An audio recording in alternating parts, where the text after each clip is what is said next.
Bonjour Florence, bonjour Swissem, bonjour Delphine, bonjour à tous, bienvenue. Alors on est connecté avec Julien, on va laisser quand même le temps à chacun de nous rejoindre, c'est la fin de journée. Je vais laisser rentrer un peu tout le monde au fur et à mesure.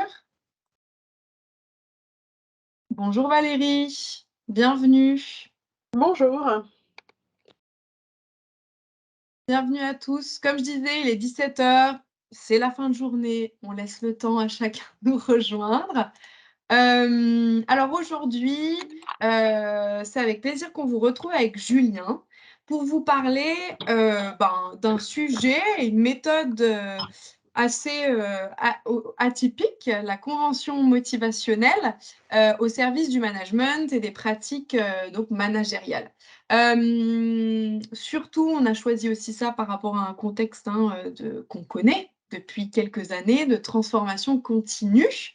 Mais avant de rentrer dans le vif du sujet, est-ce que, alors je vois qu'il y a certains qui ont déjà assisté à nos webinaires. Euh, Vous connaissez tous, vous avez tous entendu parler de d'FGE Learning? Alors je vous Non. connais tous. Non. Ah bah écoutez, ça tombe bien. Je vais vous en parler un peu brièvement. Alors, FG Learning, c'est quoi? C'est qui? On existe depuis 12 ans. On est un organisme de développement, alors organisme de formation, mais de développement des compétences globales métiers, qui crée des dispositifs adaptés aux problématiques, à vos problématiques dans des domaines stratégiques qui vont de la négociation à la vente, au management, change management, soft skills. Donc, notre mission, c'est vraiment de créer des solutions, formations engageantes, créatives, adaptées à votre culture et à vos stratégies d'entreprise. Donc, on a lancé ces formats, ces rendez-vous pédagogiques, comme on les appelle, qui s'appelaient plus les webinaires il y a quelques années. Il y a de ça 2 ans. L'idée, c'était vraiment de vous faire découvrir, d'échanger, de partager les clés, les méthodes qui ont été mises en place par nos formateurs pour mieux vous accompagner dans vos problématiques entreprise, métier, transformation. Il y en a d'autres qui nous rejoignent. Bonjour Leïla. Et donc aujourd'hui, bonjour.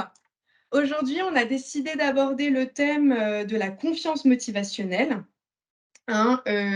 utile notamment, ce que je disais dans le contexte qu'on vit, de transformation continue. Il y a beaucoup de questions qui se posent, notamment chez les managers, où on cherche davantage à gagner en sérénité, pour plus de performance, à replacer aussi la confiance et la motivation au cœur de nos pratiques managériales, de la communication. Bonjour Caroline. Euh, et donc, pour y répondre, Julien, tu es le fondateur, le créateur de cette méthode, notamment coach certifié et formateur en management et communication, avec une particularité de conférencier professionnel. Tu vas nous livrer ta méthode avec les clés et les outils. Alors, cette méthode-là, tu t'es notamment inspiré de ta passion pour le sport, ta passion des grands entraîneurs, pour notamment développer cette méthode. Est-ce que tu peux nous en dire un peu plus? Bah, avec grand plaisir, Elodie. Alors, tout le monde m'entend bien, c'est bon? C'est Ouais, c'est OK. Oui. Alors, Oui. donc je vais me présenter un tout petit peu. Alors, attendez, je regarde si ça marche. Ouais, c'est bon. Donc, alors, je suis Julien Gramage, donc ravi encore une fois d'être ici parmi vous. Donc, je suis coach certifié, formateur et conférencier, notamment au niveau de la motivation professionnelle. Et bon, là, je vous montre 3 exemples d'actions que j'ai fait par le passé. Par exemple, une conférence pour la Sorbonne. J'ai écrit un bouquin sur la recherche d'emploi, c'était il y a longtemps. Et ça, c'est justement la conférence que je propose aussi en format inspirant sur et si vous managez comme les grands entraîneurs. Donc, je vais vous raconter juste en très très bref mon histoire. Donc là, vous voyez, il y a 2 vignettes. Il y a une raquette de tennis à gauche et il y a du théâtre à droite. Donc en fait, quand j'étais plus jeune, on va dire vers 12-13 ans, je voulais être joueur de tennis professionnel, voire même aussi entraîneur par la suite. Et puis vers 18-20 ans, j'ai découvert le théâtre et je voulais aussi être comédien. Donc je voulais faire un petit peu tout. Et finalement, le déclencheur clé, ça a été cette rencontre. Donc là, vous reconnaissez normalement Yannick Noah. quand il était joueur et aussi capitaine de l'équipe de France. Et là, c'est moi, là, tout jeune. Donc là, j'ai la chance d'avoir un autographe de lui. Et pourquoi je vous parle de Noah? Parce que pour moi, c'est l'exemple typique de la personne qui donne envie de réussir, qui a le sens de l'effort et le plaisir de la gagne. Et c'est vraiment un joueur qui, pour moi, c'est enfin, un manager de développeur de motivation. Donc, il m'a vraiment marqué et il continue à me marquer encore. Donc, ça, c'est le premier déclencheur de la confiance motivationnelle. Et la deuxième, c'est ça. Et oui, une fois, j'ai été. Alors, j'ai pas été viré, mais j'ai subi une rupture conventionnelle, comme ça peut arriver à plein de personnes. Mais c'était dans un contexte où j'avais eu un deuil familial, voire même deux. J'avais perdu ma compagne de l'époque. Et donc, j'étais licencié, on va dire, au niveau de mon boulot. Donc, en gros, mon estime de moi et ma confiance en moi étaient très, très basses. Et donc, en fait, le lien entre cette histoire-là et ce premier déclencheur fait que ça m'a permis de développer, bah, on va dire, la confiance motivationnelle. Pourquoi? Parce que, grosso modo, quand on est tout en bas, entre guillemets, on a besoin de la confiance pour commencer à se reconstruire et aller mieux.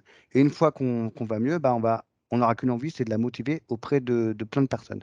Et pourquoi c'est intéressant au niveau du management? Parce que, comme je vous l'ai dit, le profil de Noah, il est plus souvent, on va dire, manager motivationnel et, on va dire, euh, favorise un état d'esprit positif. Et pourquoi le côté fire? Parce que dans notre carrière professionnelle, on a toujours des hauts, on a souvent des bas. Le but du jeu, c'est d'apprendre à se relever et on va se relever en développant donc cette fameuse confiance motivationnelle.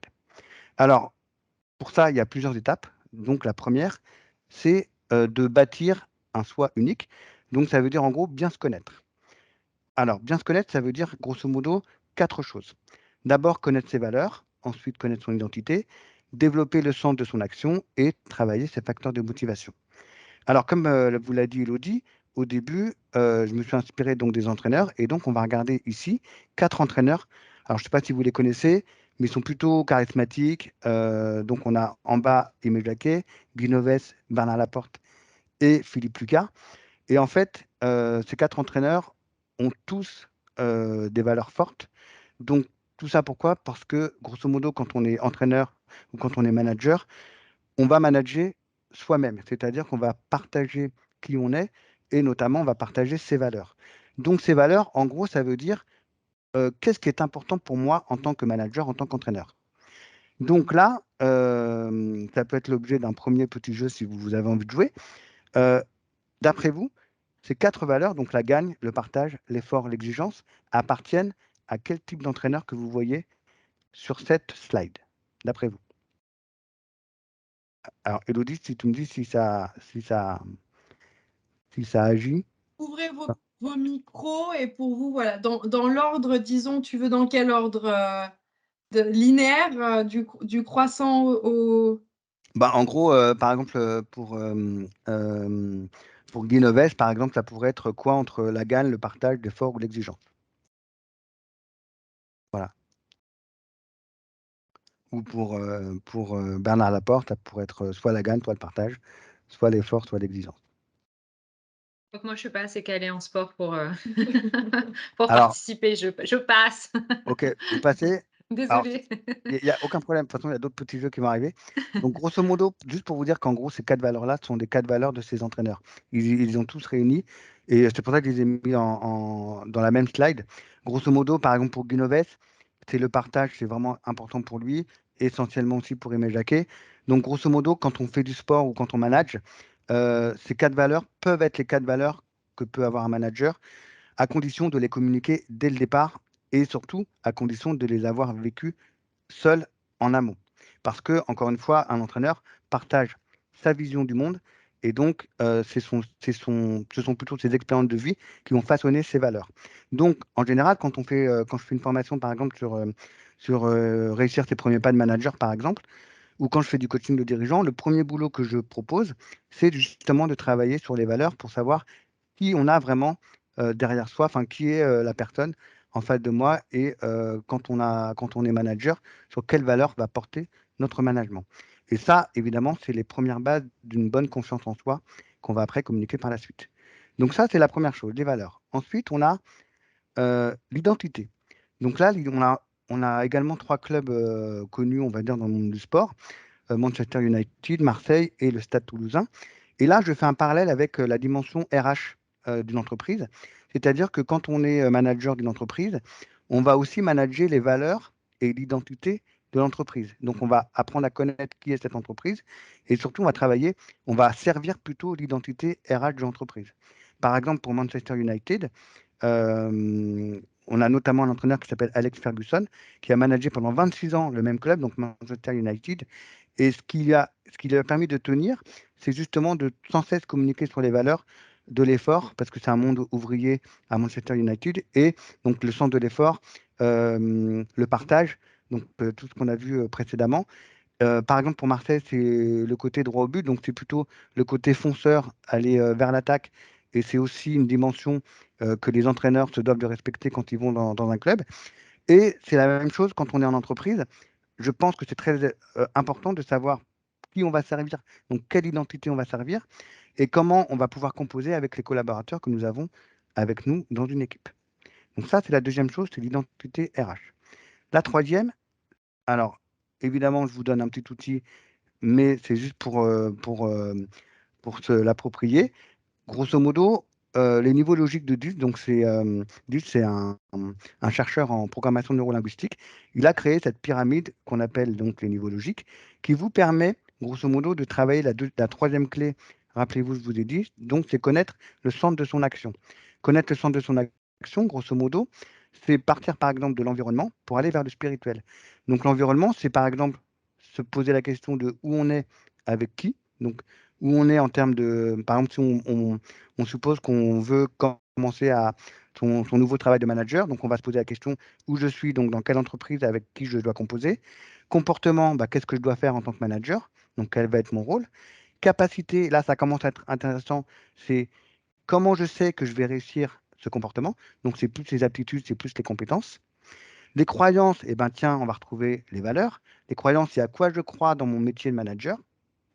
L'identité, c'est pas moi qui vais donner mon identité, ce sont les autres qui vont me donner une identité, donc un adjectif pour savoir qui je suis en tant que manager. Et finalement, le spirituel, c'est bah, en quoi c'est important tout ça, en quoi c'est important mon identité, mes croyances, mes capacités, jusqu'au niveau de l'environnement. Et grosso modo, c'est ça de donner du sens à une action, c'est de se poser la question à un moment donné, qu'est-ce qui va pas dans mon management? Est-ce que c'est au niveau de mon identité? Est-ce que c'est au niveau de mes capacités? Est-ce que c'est au niveau de mon comportement? Et donc, cette pyramide de niveau logique, pour moi, elle est essentielle pour travailler sur soi, soit en tant qu'individu, donc en tant que manager par exemple, soit en tant qu'entreprise. Par exemple, si on veut travailler sur son identité, on peut très bien repartir de la base en tant qu'entreprise, bon, bah, on est quelle entreprise, où on est, avec qui, jusqu'au spirituel pour savoir qu'est-ce qu'on va servir en tant qu'identité dans notre entreprise. Alors, on continue, toujours dans la première partie de bien se connaître. Une fois qu'on connaît nos valeurs, une fois qu'on sait où on va, eh ben, on va travailler nos facteurs de motivation.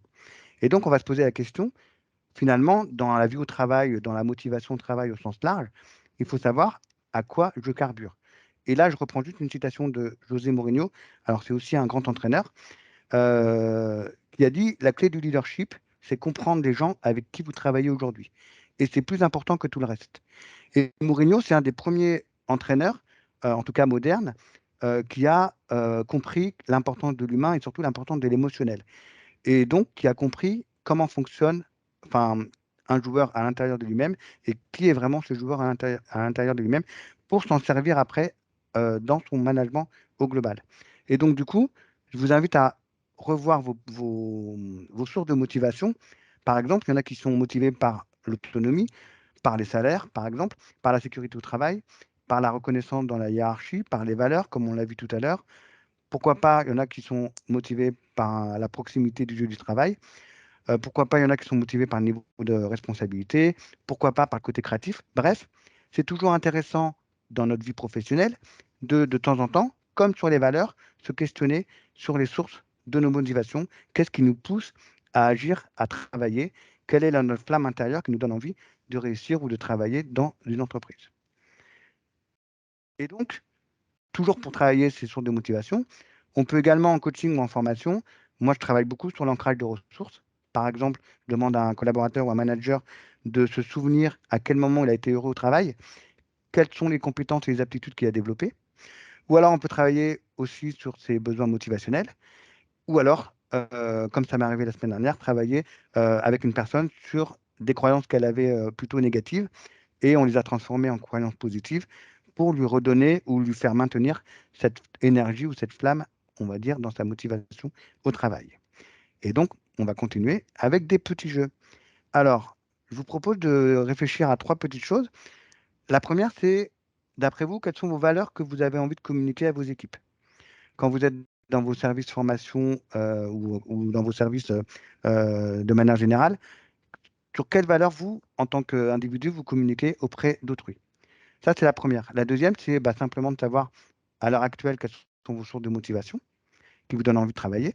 Et peut-être, pourquoi pas, une dernière petite question, quelle est l'identité RH de votre entreprise? Donc, grosso modo, quel est l'adjectif quel adjectif vous donnez à votre entreprise qui donnerait envie de travailler chez vous? Voilà, je vous laisse à vos claviers. Et normalement, ce n'est pas des questions de sport, donc normalement, ça devrait aller. Ou n'hésitez pas à ouvrir aussi vos micros par rapport à ces valeurs-là. Mm. Mmh. Après, on peut en avoir plusieurs, hein, ou il faut Évidemment. partir sur une seule, valeur? OK. Ouais, ouais, non. On peut avoir beaucoup de valeurs, mais vraiment 3 valeurs essentielles Mmh. que vous avez à l'esprit. Pareil au niveau des sources de motivation. Et l'identité RH, c'est peut-être un peu plus difficile, mais grosso modo, c'est quel est le centre de votre entreprise. Donc, grosso modo, c'est notre entreprise, finalement, elle sert à quoi? Qu'est-ce Mmh. qu'elle sert de vraiment de très important au niveau de la société de manière générale? J'ai juste il y a une petite question qui est ressortie aussi, Julien. Ouais, Je coupe dans un peu dans le jeu, mais ça rejoint aussi, c'est là, tu t'es inspiré, alors d'entraîneurs hommes, mais est-ce que tu fais le même travail avec, des les femmes femmes. sportives aussi? Ouais. Évidemment, d'ailleurs, les femmes sont beaucoup plus ouvertes, entre guillemets, en termes de sensibilité et en termes de valeurs. Alors, par exemple, je pense à Amélie Mauresmo, qui était une grande entraîneur en tennis. Je pense des entraîneuses plutôt de sport féminin. D'ailleurs, on en a parlé, enfin, on l'a évoqué l'été dernier au moment des Jeux Olympiques. Euh, le management pratiqué par des femmes entraîneurs, c'est très transparent, très, très, très transparent. C'est-à-dire que les femmes sont soucieuses, comme les hommes aussi, de leur image.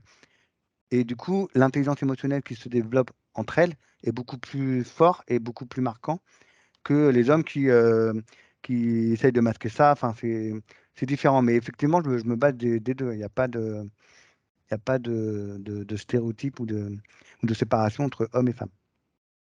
OK, très bien. Voilà, c'était une petite question. Ouais, mais c'est une bonne question. Et Elodie, je vois pas le chat, c'est normal, hein, du coup. Oui, alors, Pratiquement. je pense qu'on peut passer à la 1re étape et puis on peut passer à la Ouais, seconde, hein, ok, ça marche. Comme ça, on pourra aborder des questions ensuite. Alors, deuxième étape, une fois qu'on se connaît bien, eh bien, on va communiquer avec la confiance. Donc, communiquer avec la confiance, encore une fois, juste petite anecdote. Lorsque je me suis retrouvé, quand j'ai été, on va dire, quand j'ai été, j'ai du mal à parler, licencié, on va dire, économiquement, j'ai fait un travail sur moi pour savoir quelles étaient les valeurs, justement, quelles étaient les sources de motivation que j'avais envie de développer. Et une fois que j'ai su ça, eh ben, j'étais très heureux de pouvoir communiquer, et donc de pouvoir chercher du travail et de trouver la bonne équipe qui allait partager mes valeurs justement avec moi. Et ça fait partie de communiquer avec la confiance. Donc, grosso modo, cette étape 2, on va démarrer avec plusieurs petites clés. La première, c'est savoir se dire la vérité. Donc là, on se positionne plus en tant que manager et savoir se dire la vérité, c'est comme dans un vestiaire dans le monde du sport. En général, c'est dans le vestiaire que on lave son linge sale, entre guillemets. En tout cas, c'est dans le vestiaire qu'on se dit les choses. En management, c'est beaucoup plus compliqué, ou en entreprise, parce que on a tendance à dire les choses pour soi et pas forcément à les communiquer. Et c'est pour ça que souvent, quand je fais par exemple des coachings ou de la formation, souvent j'arrive à creuser la demande cachée et aussi à savoir ce que les gens ne disent pas, donc ce que les stagiaires n'osent pas dire. Et donc, je leur dis à leur place. Et donc, savoir se dire la vérité, c'est vraiment une compétence à la fois communicationnelle et aussi une preuve de la confiance. Parce que quand on communique vrai, donc quand on dit vraiment les choses qu'on ressent, on avance beaucoup plus vite dans les relations humaines au travail. Ça, c'est une première chose. Et une deuxième chose que je voulais aussi indiquer euh, par rapport à savoir se dire la vérité, c'est que, grosso modo, c'est à vous en tant que manager avec vos équipes de trouver le temps de poser cette communication. On ne va pas communiquer vrai devant tout le monde, on va peut-être communiquer plutôt vrai en mode one-to-one, un petit peu comme on a sur la photo. Donc ça, c'est vraiment le premier point de la communication en confiance, c'est vraiment dire des choses vraies. Ça fait gagner du temps et ça permet de clarifier les choses avant que ça empire éventuellement. Deuxième clé, c'est savoir faire un feedback. Donc là, vous voyez Noah avec Pioline sur un cours de tennis. Donc savoir faire un feedback, pareil, c'est vraiment une méthode pour moi de communication de confiance. Un feedback, il est réussi que si il motive. Donc, si la finalité du feedback, c'est de motiver le salarié, le feedback, il est réussi. Donc, grosso modo, je vous donne un exemple de feedback. On a, je pense que c'est assez connu, le feedback en sandwich. Alors, là, sur la photo, vous voyez point positif, point d'amélioration, point positif. En général, pour faire un bon feedback, il faut un point positif précis. Donc, on commence par quelque chose de précis parce qu'on s'adresse à l'individu et elle ne veut pas entendre moult félicitations, elle en veut un et un bien et sincère. Ensuite, pareil, une seule piste d'amélioration. Comme ça, la personne, elle sait vraiment qu'est-ce qu'elle doit améliorer et c'est une seule chose à la fois. Et on termine par du point positif comportemental global pour justement donner confiance de corriger ce point d'amélioration. Alors, un feedback sandwich, il est réussi que si, par exemple, on communique en mode je, donc vieux, et si on ne dit jamais tu et on ne dit jamais mais. Donc, en gros, le tu et le mais, il est interdit. Donc, par exemple, on commence souvent ces phrases par j'ai bien aimé ta manière de parler du point B dans cette réunion ce matin. J'aurais aimé que tu prennes plus de temps de manière générale, mais alors là je dis un mais on a le droit parce que c'est positif derrière, mais je j'ai aucun doute là-dessus parce que tu es quelqu'un de très sympathique et donc ça va le faire de manière naturelle dans tes prochaines réunions. Donc, grosso modo, un feedback, forcément, il est motivant. Et quand on manage par la confiance, ici par exemple sur un cours de tennis ou dans la vie de tous les jours au travail, vaut mieux terminer positivement un feedback plutôt que de faire comme trop souvent on l'entend des fois, c'était bien, mais tu as oublié de. Et donc la personne, elle retient que le négatif. Et le négatif, c'est pas bon pour la motivation en général. Et généralement, il faut 5 actions positives pour relever un mot négatif. Donc c'est pour ça que le feedback, il est réussi que si il se termine en positif et que si il est motivant. Autre chose, toujours dans la communication de confiance, c'est de donner des signes de reconnaissance. Donc là, pour ceux qui connaissent, c'est Guardiola avec Messi. Donc Guardiola, c'est aussi un entraîneur que j'aime bien. La façon dans les slides, vous avez que des entraîneurs que j'aime bien en général. Donc grosso modo, des signes de reconnaissance, c'est encore plus fort que des feedbacks. Parce que les signes de reconnaissance, ils durent dans le temps. Le but du jeu d'un signe de reconnaissance, c'est de donner justement un signe de reconnaissance, donc satisfaire le besoin motivationnel de reconnaissance et que ce signe de reconnaissance soit le plus pérenne possible. Alors, par exemple, vous avez ici sur la slide, vous avez bravo pour votre compte rendu. J'apprécie de travailler avec vous. Donc, en général, on va plutôt donner des signes de reconnaissance sur l'être ou sur le faire avoir. Mais je vous raconte juste une anecdote pour moi, quel a été mon signe de reconnaissance le plus fort. C'était quand j'étais à l'époque responsable commercial. Donc, ma N+1 m'avait envoyé, figurez-vous, un SMS le samedi, donc à la fin de la semaine, enfin le samedi, un samedi matin autour de 11 h. Et c'était vraiment un SMS sincère, un peu long, mais qui montrait que elle avait confiance en moi, que j'avais fait du bon travail, que j'étais quelqu'un de bien dans l'entreprise et qu'elle me voulait encore pour très longtemps. Donc ça, c'est ce genre de message qu'on reçoit un samedi matin. Pourquoi je m'en souviens? Parce que je l'ai reçu un samedi matin. Et je ne l'ai pas reçu en mode dans un couloir entre deux portes et c'est tout. Non, je l'ai reçu un samedi matin. La personne, elle a fait l'effort de le faire. Elle a été sincère.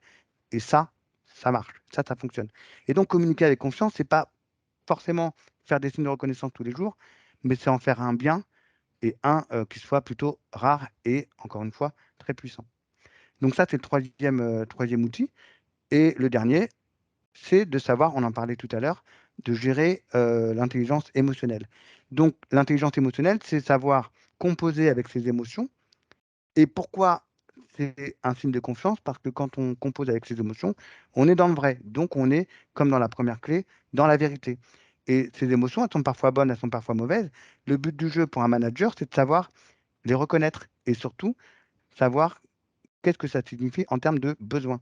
Donc, grosso modo, quand vous avez de l'intelligence émotionnelle, vous avez à gauche les 5 ou 6 émotions phares qu'on peut rencontrer dans la vie de tous les jours et surtout le besoin, dernière colonne, à satisfaire. Donc, par exemple, quelqu'un qui a peur, il va avoir besoin de protection. Donc, c'est-à-dire que dans votre communication, vous allez plutôt axer votre communication sur le côté protecteur. La colère, en général, on est en colère parce qu'il y a eu un obstacle ou une injustice. On va miser notre communication confiance sur le changement, sur le côté réparateur de cette injustice. Etc. pour les autres. Tristesse, on a besoin de réconfort. Et surprise, quand quelqu'un a une promotion ou à l'inverse une mauvaise nouvelle, on va devoir communiquer sur le temps le temps du changement de cette nouvelle. Donc, soit faire une courbe du deuil, soit accompagner petit à petit par rapport à ce changement surprise. Alors, du coup, autre petit jeu, quels sont... Ah oui, alors là, très, très important, d'après vous, quels sont pour vous les signes de reconnaissance les plus valorisants? Et après, moi, je vais vous dire enfin, c'est quoi les 3 signes de reconnaissance les plus importants. Et éventuellement, si vous avez envie de faire un feedback à votre prochain collègue, eh ben, comment vous comptez vous y prendre? Donc, allez-y, je vous laisse réfléchir au moins d'abord aux 3 signes de reconnaissance. Et puis, si vous avez envie de vous entraîner à faire un feedback à votre collègue pour demain ou pour la semaine prochaine, eh ben, n'hésitez pas, on peut voir ça.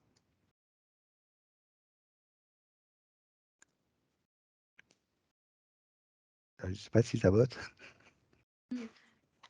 Signe de reconnaissance, alors moi je me lance, hein, mais peut-être que je suis à côté de la plaque.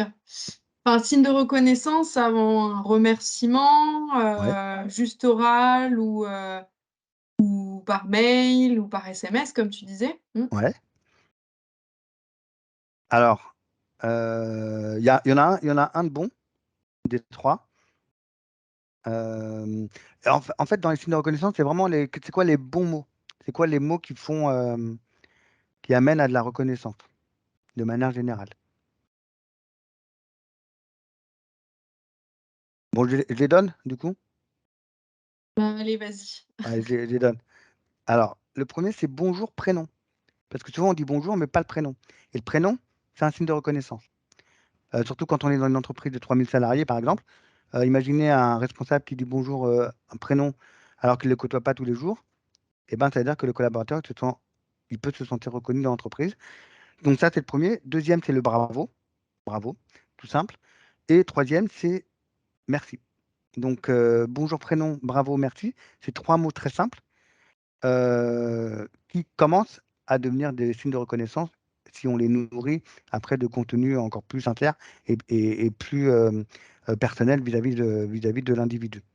Donc ça, c'est vraiment les 3 signes de reconnaissance clés. Et pourquoi j'en parle? Parce que c'est pas toujours le cas. Souvent, il y a des managers qui arrivent dans leur bureau en open space, c'est bonjour à la cantonade. Donc, ça peut devenir impersonnel. Et le merci, souvent, on pense que c'est simplement parce que c'est notre travail. Ben non, on a le droit aussi de remercier le travail effectué. Et le bravo, quand il est vraiment sincère et qu'il est, il est en mode surprise, bah, c'est aussi un signe de reconnaissance.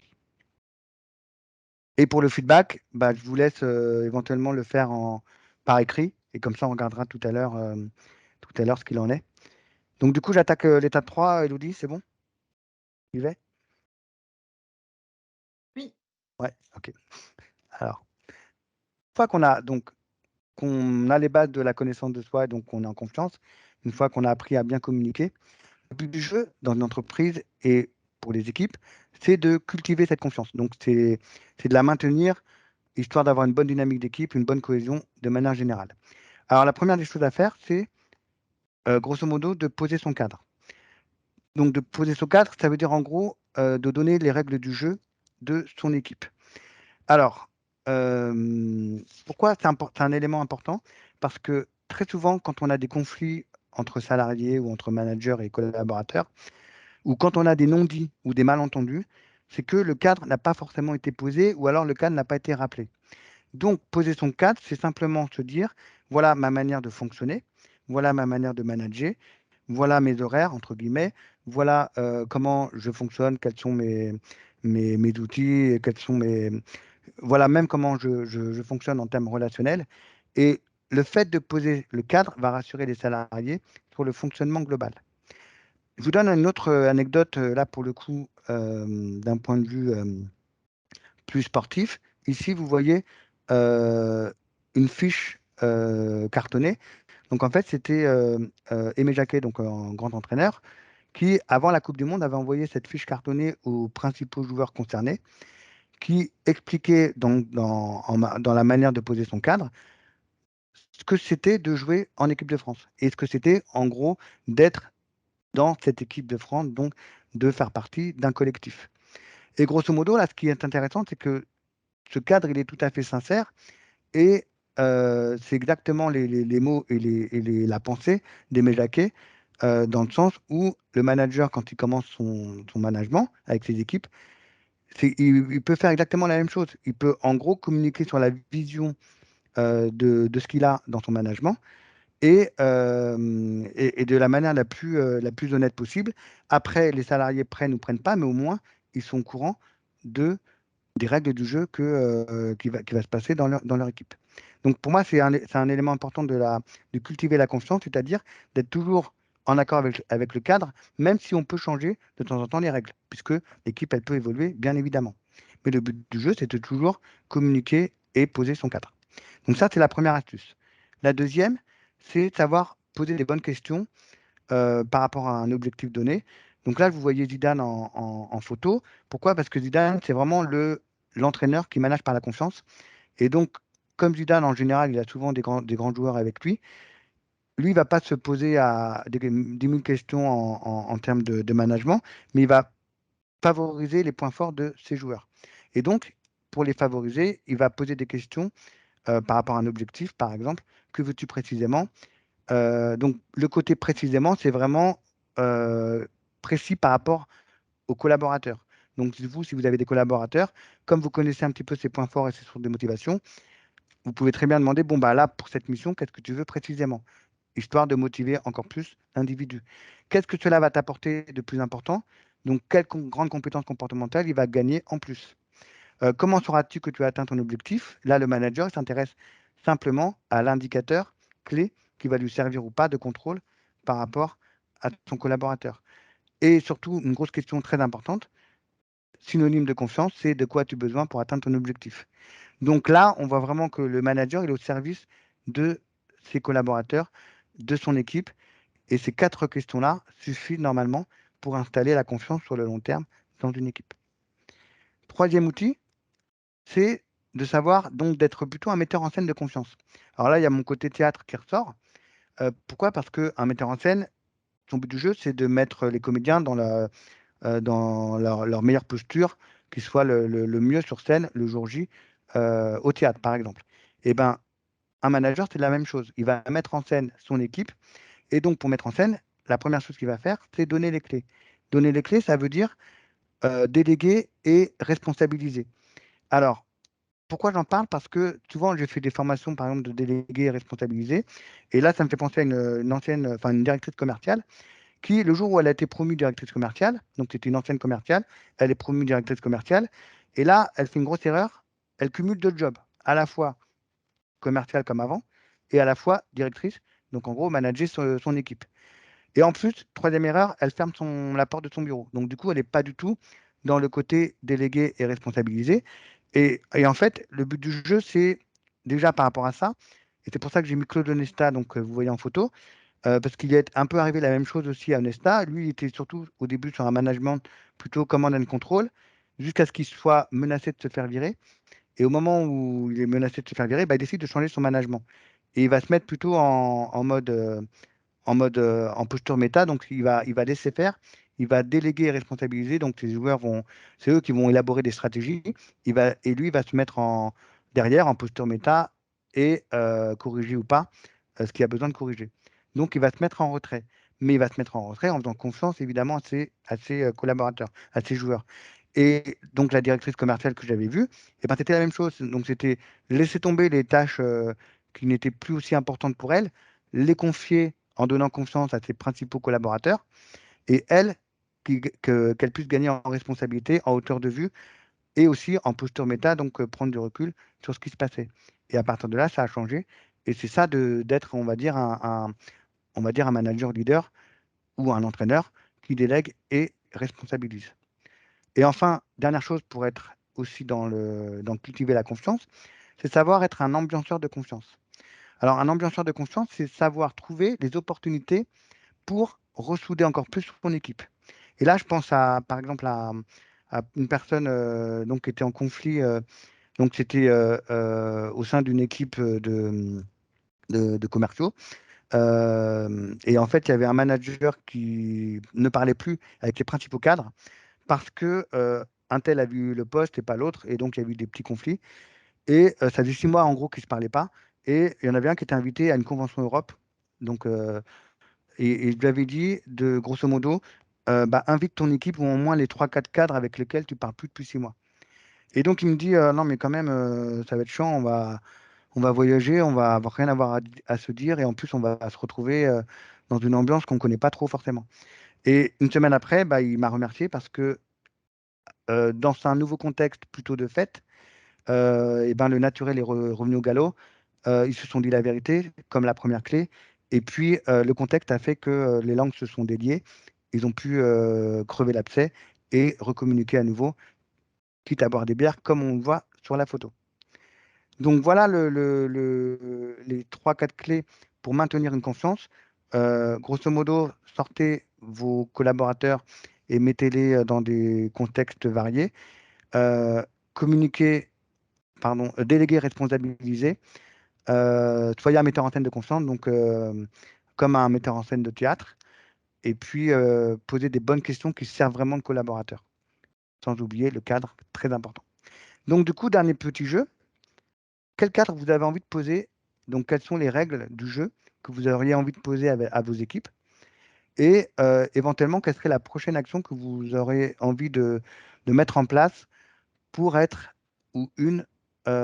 pour être une ambianceuse ou un ambianceur de confiance? Donc je vous laisse vous amuser et réfléchir à ça. Je regarde si j'ai pas oublié des petites choses, Elodie, en attendant. Mais normalement, je crois que c'est bon. Est-ce que tu pourrais spécifier, enfin, c'était un cadre là-dessus, peut-être les gens ont en effet cette réflexion-là, mais globalement, les règles du jeu, tu les bases sur quoi? Parce que tu parlais d'objectifs après. Ouais. Euh, Alors, les règles on- du jeu, c'est comment la personne fonctionne. C'est-à-dire, par exemple, n'importe quoi, c'est comment un responsable veut recevoir des dossiers de la part d'une personne. C'est c'est quoi ses horaires de travail, c'est quoi son mode D'accord. relationnel préférentiel, c'est par exemple dire bah voilà, je fais des réunions collectives, mais au moins un entretien individuel par semaine avec chacun ou tel jour. Donc c'est vraiment c'est à la fois dans le cadre, on a la vision, donc les valeurs, ce qu'on avait vu au tout début, la vision du management de la personne et le fonctionnement de la personne. Grosso modo, c'est ça. Par exemple, si par exemple une personne a une méthode précise pour arriver à ses fins, eh ben, c'est laisser l'autonomie à tes collaborateurs, mais fixer un point de suivi ou un point de contrôle chaque jour, enfin, ou chaque jour du mois ou chaque jour de semaine. Enfin voilà, c'est vraiment expliquer le fonctionnement et c'est pas que ça soit au fur et à mesure. Parce qu'il y a plein de discussions, même des réunions où on parle beaucoup pour ne rien dire et finalement on avance très peu. Alors que si le cadre il avait été posé dès le départ, eh ben on avance de manière plus rapide. Et aussi, j'en ai pas parlé, mais poser son cadre, c'est aussi enfin, quand on a été en confiné, enfin quand il y a eu le Covid, le télétravail, c'est aussi l'occasion de poser son cadre. Comme on change un petit peu les règles du jeu pour le coup, et ben comment on décide de manager en mode télétravail. Par exemple, ça peut très bien être de dire, bah, écoutez, tous les matins, on se retrouve à 9h et entre 9h et 9h15, on parle de tout sauf de boulot. On va parler de comment on gère le Covid ou comment ça se passe dans nos familles, histoire de remettre un peu d'humain là-dedans. Et après, on se met à bosser.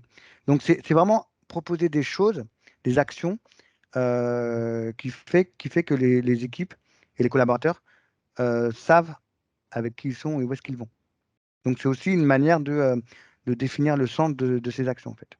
Donc, en fait, je mets plein de choses dans le cadre, mais le cadre, il est libre pour le manager. C'est à lui de le poser et surtout de le communiquer pour que tout le monde soit au courant de la manière de fonctionner. C'est plus clair, là, je pense?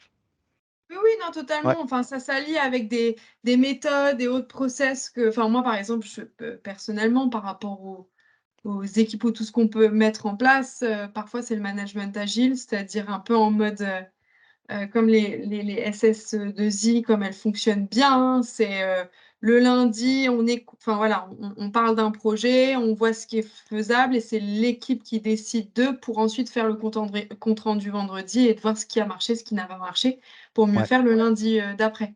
Mmh. Par exemple, après tu parlais des prochaines actions où on pourrait poser en tant ambianceur de confiance. C'est tous les moments instant café, qu'on peut, fréquencer.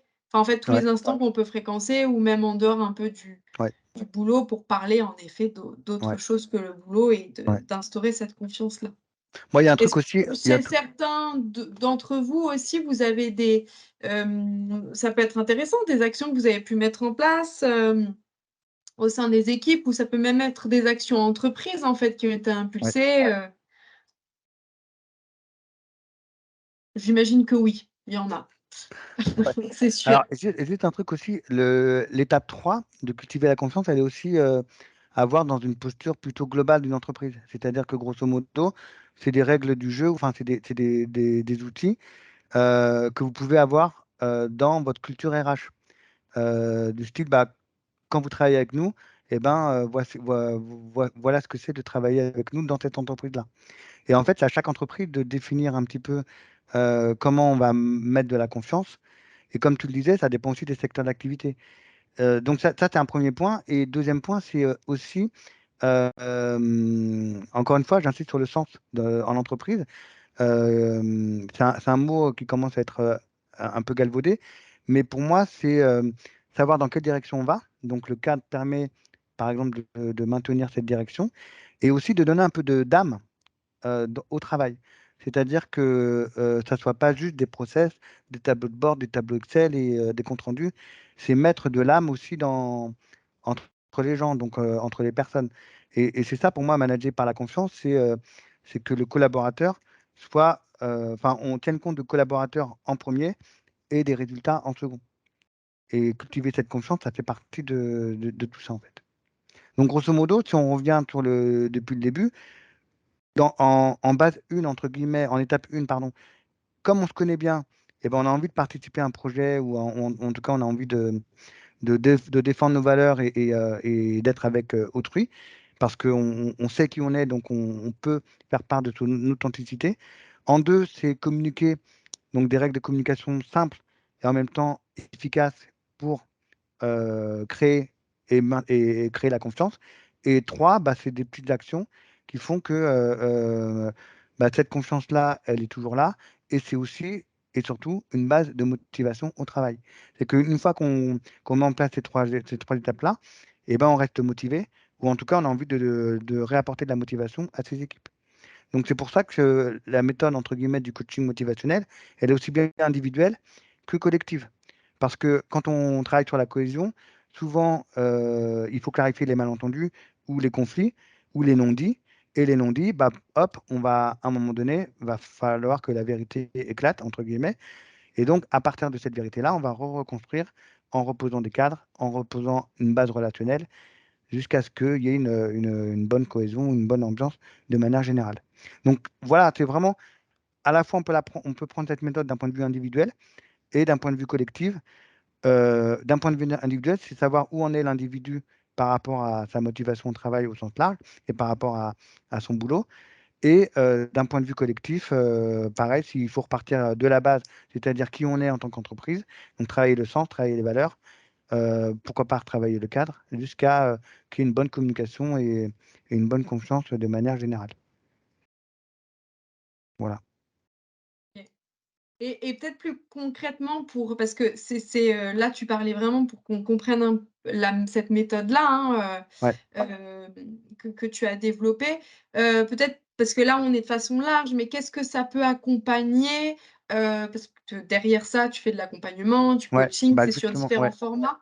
Quelles Alors, problématiques ouais. Alors, entreprises? ouais, bah, j'arrive, normalement, il y a une slide pour ça. Grosso modo, ouais, c'est ça. Donc, grosso modo, bah, en fait, on peut repartir. En tout cas, cette méthode, elle peut être utilisée pour travailler, par exemple, la posture managériale. Donc, encore une fois, un manager qui a envie de savoir qui il est en tant que manager et de travailler sa posture. La communication positive, donc tous les éléments qu'on a un petit peu vus, feedback, les strokes, signes de reconnaissance. Voilà, c'est une thématique d'entreprise aussi, de formation. Être un leader motivationnel, donc savoir ce que c'est vraiment de motiver tout en ayant une posture de leader. Évidemment, la prise de parole en public. Donc, prise de parole en public. Si on ne se connaît pas bien, si on ne sait pas quelles sont nos forces et nos sources de motivation, et qu'on ne connaît pas bien le message qu'on veut faire véhiculer, bah, on ne va pas être bon en prise de parole. On peut aussi accompagner sur comment mieux diriger, animer ou motiver. Également sur la connaissance de soi et également sur la cohésion des équipes au sens large.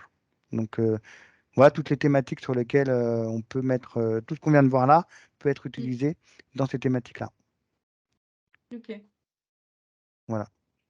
ok. Ça a répondu à ma question. Ouais. Est-ce que vous avez des questions par rapport à cette méthode-là, aux différents points, ou par rapport à des problématiques que vous Ouais. pouvez rencontrer dans vos équipes, dans vos entreprises, et de pouvoir en discuter avec Julien. Enfin, je suis sûre que Julien, Ouais. toi, tu seras ravi de Ah oui, je serais pouvoir. ravi. Ouais. Surtout que là, je vois personne en fait, je vois que mon écran, donc c'est pour ça que Ah, on nous, on te peut- voit, Julien. D'accord, ok. Que j'ai vraiment l'impression de parler Euh, à mon ordi Moi, j'ai depuis. une question par rapport Ouais, à cette période Covid et ces périodes de confinement ouais, successives euh, qui a un peu bousculé l'approche du management tel qu'on avait un peu l'habitude tous de le faire, mm, avec ses couacs, avec ses aléas et aussi avec ses réussites, hein, faut aussi le dire. Globalement, les machines, elles ont tenu, quoi. Voilà.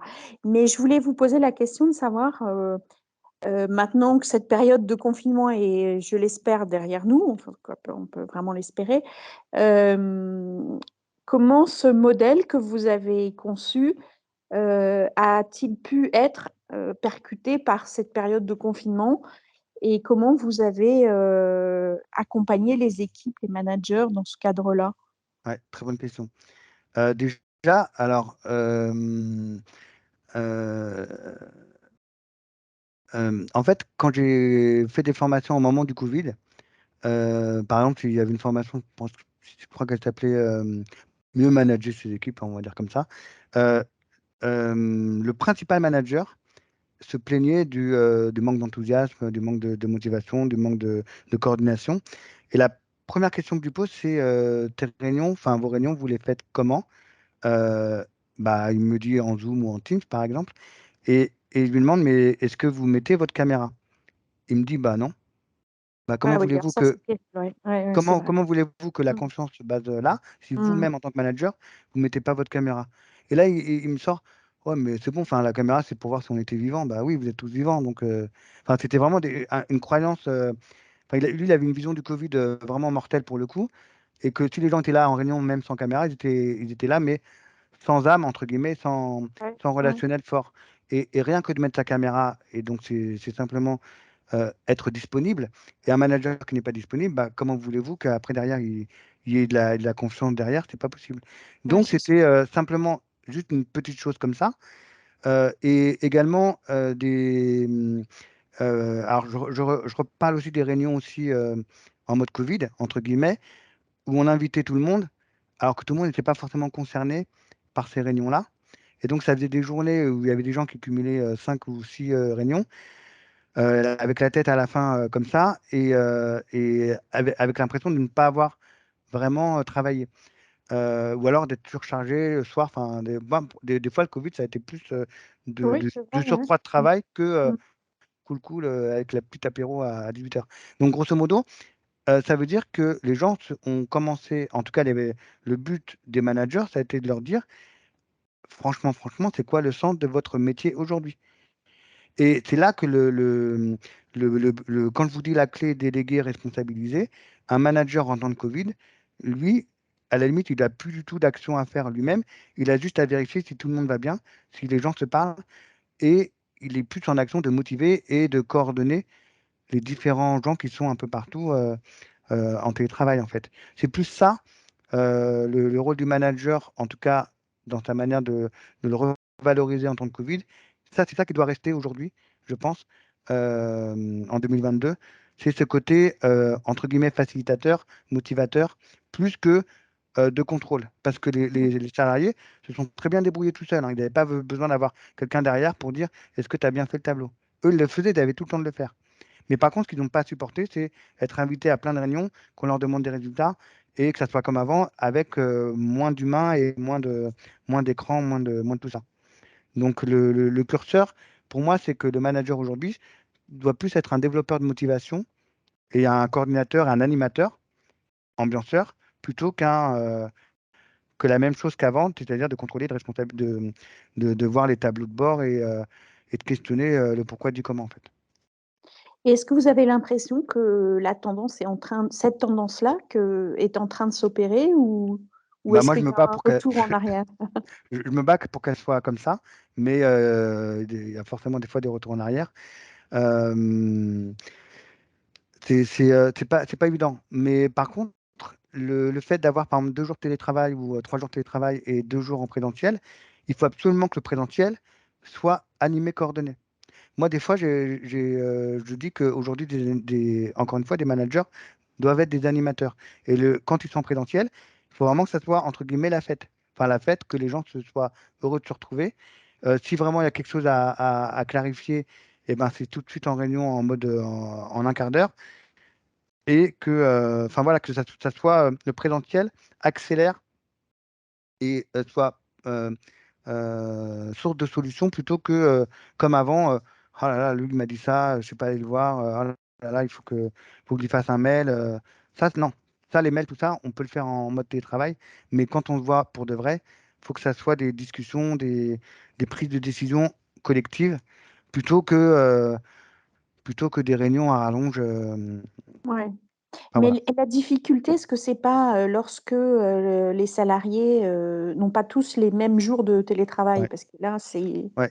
compliqué, là. Et ben là, c'est là où je vous rejoins.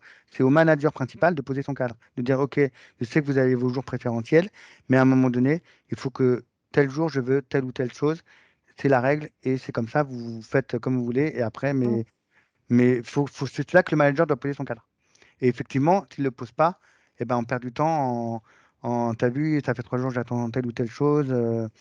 Je comprends pas, je l'ai WhatsAppé, mais en fait, il m'a répondu par mail. Enfin, des fois, il y a même aussi tous les canaux de communication qu'on a, que ce soit Slack, Teams, WhatsApp, tout ça, faut aussi le clarifier. Mm. Souvent, c'est trop d'outils, tue l'outil et tout le relationnel. Mm. Mais ça, c'est très intéressant dans le sens où les 2 ans de Covid ou 3 ans ont changé un peu la nature au travail, mais par contre, ne doivent pas changer le sens qu'on a de nos actions. C'est ça pour moi, c'est le plus important. Et Mmh. d'ailleurs, dans les entretiens annuels, je crois que maintenant, il y a beaucoup plus de questions autour des compétences comportementales, mais aussi de la manière de communiquer avec respect, avec confiance et tout ça. Donc c'est important de tout mettre en même temps, mais surtout de répondre à la question à quoi je sers au travail. Une fois qu'on répond à ça, normalement, le reste peut suivre. Mmh. Après, Merci. c'est pas facile, hein, ça se fait pas en un jour, hein. Oui, c'est sûr, oui. C'est voilà, Mmh. Merci pas de pour rien. ces éléments. Donc là, est-ce que vous êtes tous prêts? Est-ce que vous êtes sur le starting block, prêts à bien travailler, on va dire, être en confiance, on va dire, dans vos actions? Oui, Il n'y a il pas, faut. y a pas d'autres questions, Elodie? Mais moi, Non, je pense que, oui. excusez-moi, je pense que la difficulté, c'est d'embarquer un collectif qui peut être récalcitrant. Ouais, Voilà, ça c'est parce que le modèle en soi, il est clair et une fois qu'on l'a exposé et compris, il coule de source, quoi. ouais, Mais la configuration d'une équipe ou de plusieurs équipes, hein, et ça, c'est la vie des entreprises qui sont moins engagées, moins motivées et moins tout ce qu'on veut. Bon, ouais, c'est justement l'intérêt du travail, mais là, il est compliqué le modèle, je trouve ouais. quand même. Mais enfin, il est compliqué. En fait, il se fait par étapes. On n'est pas obligé de faire les 4 étapes en même temps ou les 3 étapes en Oui. même temps. Mhm. Mais là, ce que vous dites au niveau de l'engagement, euh, pour moi, c'est vraiment intéressant. Une fois, j'avais eu une entreprise qui devait travailler ensemble. Enfin trois sous-directions qui devaient travailler ensemble. Elles ne se connaissaient pas, et enfin, si elles se connaissaient, mais elles ne voulaient pas travailler ensemble. Et le premier exercice, ça a été de travailler autour de la vision que eux trois, enfin, les trois services auraient de travailler, et une vision qui les engagerait, les trois services. Et ça a pris 3 jours. Donc, et des fois, c'était, mais j'ai pas envie de bosser avec toi parce qu'en gros, ta tête ne me revient pas. Et donc, en gros, il y a des fois des conflits qui datent de 1 an, 2 ans, 3 ans, qui n'ont pas été résolus. Donc ça prend du temps. Mais par contre, il faut une vision ou un outil comme les niveaux logiques, mais il y en a plein d'autres, pour en gros remobiliser et repartir sur des bases saines et surtout des bases où les gens ont envie de travailler. Donc c'est pour ça que quand je vous ai montré les sources de motivation, c'est important de se dire aussi, si par exemple il y a une personne qui veut être autonome, eh ben, ok, on la respecte dans son autonomie à condition qu'elle respecte les règles d'un groupe, par exemple. Mais oui, c'est la communication humaine. On est à la fois dans un levier de temps, d'humain, de mentalité, de communication, et ça se fait pas en une fois. Par contre, il faut des gens qui soient sûrs de leur cadre, de leur vision qu'ils ont à proposer. Une Mhm. fois qu'on a nommé cette vision, soit les gens ils embarquent, ok. S'ils n'embarquent pas, eh ben tant pis. Ils peuvent faire autre chose, ils peuvent partir. Des fois, il y en a qui Mhm. partent. Mais au moins, c'est comme dans l'accompagnement au changement. D'ailleurs, je ne l'ai pas mis, hein, la conduite au changement, ça fait partie aussi de ça. Mais quand on conduit un changement, euh, au début, il y a des résistants. On va plutôt embarquer ceux qui sont engagés. Les résistants, ils vont peut-être se mettre à rejoindre les engagés. Et pour les quelques-uns qui résistent encore, là, on va les confronter et on va voir vraiment qu'est-ce qui va pas. Mais ça prend du temps. Mais encore une fois, c'est une affaire d'humain, c'est une affaire de vision, de sens.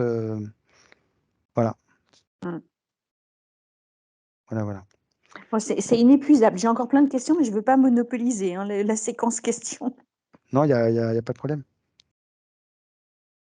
Non, non, c'est bon. Bah, de toute façon, Alors, on a les coordonnées. Ouais, ouais. La dernière question que euh, je voulais poser, c'est que je travaille dans une entreprise où il y a des managers dits de proximité, ouais. donc plutôt dans l'opérationnel, Mhm, qui managent des équipes plus ou moins importantes, mais généralement assez importantes, qui sont des personnes qui ont, disons-le, les mains dans le cambouis, hein. ouais, Et ces managers opérationnels, finalement, ils ont assez peu de marge de manœuvre parce qu'en fait, ils incarnent la politique de l'entreprise, avec, je dirais, en plus le volet, voilà, il faut que les résultats soient là, quoi. Ouais. Et en fait, je pense que ces managers-là, dits de proximité, ils sont dans un conflit personnel qui est compliqué parce qu'ils voient bien que sur le terrain, bah, c'est pas simple. En même Mhm. temps, ils représentent l'entreprise et ils ont très peu de marge de manœuvre. Et donc, je ne sais pas si un modèle comme le vôtre pourrait les aider. Je m'interroge en fait. Ouais. Je ne mets pas en doute, hein. Je me questionne, c'est tout. Ouais, non, il y a aucun problème. Alors, je vais vous raconter une anecdote. Une fois, pareil, je fais une formation avec des managers de proximité. Eux, ils étaient plus en mode travail de nuit. Donc, leur Ouais, journée commençait à 4 heures du ouais. mat et finissait à midi 13 heures. Et pareil, ils devaient suivre la directive de la direction qui, elle, arrivait à 9 heures, 10 heures. Et donc, ils se croisaient très peu. À un moment donné, et pareil, ils en avaient marre, les managers de proximité. Et à un moment donné, je leur dis, bah, écoutez, si vous aviez une vision à mettre en place de votre travail, euh, que feriez-vous? Qu'est-ce qui serait le plus soulagé, enfin le moins pénible pour vous? Ah bah ça serait de faire ça, ça et ça. Ok, qu'est-ce qui vous en empêche? Ben, on n'a pas le droit. Et est-ce il y a quelqu'un qui vont vérifier à 4 heures du mat ou à 5 heures si ce que vous faites est illégal? Alors que c'était pas du tout illégal, hein. Ben non, mais en fait, grosso modo, la vraie question, c'est qu'ils s'étaient pas autorisés, eux, à être Ouais, autonomes et avoir une ouais. vision de leur poste. Et une fois qu'on a fait ça, c'était, eh ben, si vous prouvez par A plus B qu'en faisant cette méthode-là, vous avez les mêmes résultats, voire des meilleurs résultats, et que vous l'expliquez à vos directions, à la direction, déjà la direction, elle sera contente parce que elle verra que vous êtes autonome et ça prouvera que vous êtes responsable et que vous faites les choses bien. Donc, grosso modo, il y avait un effort à faire de soi-même, en quoi moi je suis responsable, malgré ce qui m'arrive et malgré mes colères intérieures, et deux, comment je peux le communiquer auprès de ma direction pour être tranquille et posé et repartir, pourquoi pas, sur des basses scènes. Donc, il y a une histoire de responsabilité aussi. Et ça Oui, revient toujours à la oui, première étape de la...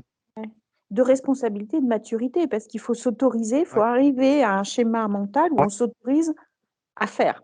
C'est pas, ouais. enfin, c'est pas évident, quoi. Mais en fait, la question à se poser, c'est, moi, ça m'est arrivé d'un point de vue perso, quand je voyais qu'il n'y avait plus de sens à ce que je faisais, me reposais la question, quelle est ma motivation principale? Mm. Qu'est-ce qui me motive aujourd'hui? Et finalement, euh, une fois que j'avais creusé ça, j'en discutais avec mon manager, il prend pas, mais c'était mon ressenti aussi du moment. Donc, ce que je veux dire par là, c'est que quand on est dans la confiance au début, enfin dans la connaissance de soi, plus on va se connaître, plus ça va être facile pour la personne d'être assertive, d'être affirmée et de dire des choses et de moins subir en fait. Ah ouais. Parce que finalement, la confrontation, c'est pas forcément mal. C'est Mm, qu'on se confronte pour que ça aille mieux. C'est pas forcément un conflit mm. ou une colère. Se confronter, pour moi, c'est sain. Et c'est au début qu'on se confronte et après on pose le cadre et après, normalement, ça roule. Enfin, normalement. Donc, voilà. Merci encore. Bah, de rien. Merci Julien. Bon, je vois que l'heure tourne. Il est Ouais, 18 heures passées. En tout cas, merci. C'était hyper intéressant et en effet, c'est des choses à garder en tête pour pouvoir aussi le déployer. Alors, c'était de façon, même par rapport à ce que euh, Florence relevait, et puis de savoir si à suite, c'est vrai que ça, c'est une méthode de façon très large, mais là derrière, ouais, souvent, tu accompagnes des entreprises. Il y a vraiment, il peut même avoir un parcours qui est mis en place et différentes ouais, étapes. Mais ouais. c'était au moins de vous faire découvrir cette méthode, la confiance motivationnelle. En tout cas, merci beaucoup. Et puis, ben, Julien reste aussi à votre disposition. Si vous avez Ouais, des questions, n'hésitez pas à ouais. revenir vers nous. Voilà. Bah, merci Bah, merci à beaucoup. tous. C'était super intéressant. Merci. Merci beaucoup. Merci à vous. Merci beaucoup, au revoir. Au revoir. Au revoir. Au revoir.